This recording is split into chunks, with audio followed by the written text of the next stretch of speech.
from an outsider looking at the two deployments, when he came back from Iraq, like he said, that was very easy. He didn't have as much responsibility, so there wasn't the pull for his internal struggles that he had with Afghanistan. I remember being a lot more happy when I came back from Iraq. And we handled that transition, I think, really well. We were going to look at getting married. I was on to taking command, and so it wasn't as difficult. The entire year of command and training was really one of the most difficult times of my life. She was really, really, really strong, and she did not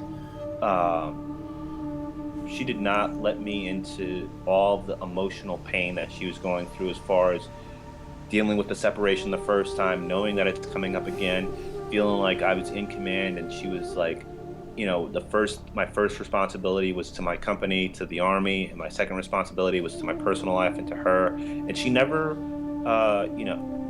let on or gave me grief. She always understood, like, that she had her own understanding, not understood because I explained it to her. She had her own understanding of the person that she wanted to be and how she wanted to support me.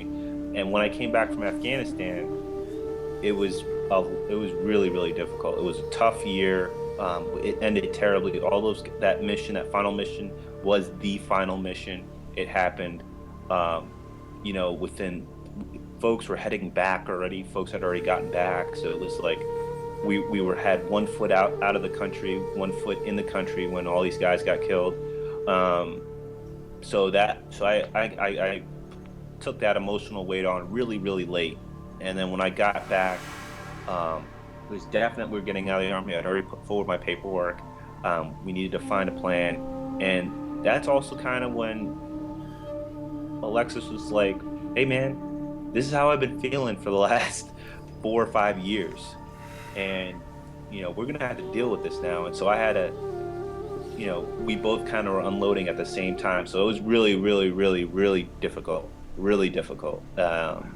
and not that we were like fighting all the time or anything like that, but we were really, really having a hard time. And that's when I've been a commander for 2 years. I've been in Afghanistan, and I was used to making decisions, used to folks listening to what I had to say. This is it, like cutting folks off. And Alexis wasn't like, a relationship was never like that. So there was no reason for us to start being like that. But I had a really hard time adjusting to that. And so we had multiple adjustments we had to do. And I remember I kept saying to her, like, I feel like I need some time, like I need space, I need this. And she's like, you know what? You needed this, you needed that, you needed this for years. And you know what? I've got needs too, and we've got to balance this. So that was difficult. Afghanistan was really difficult. I'm not sure if it's because of his role where, his only goal or his main goal, I don't know about like the military objectives, but with Afghanistan, his only goal was to bring all of his guys back.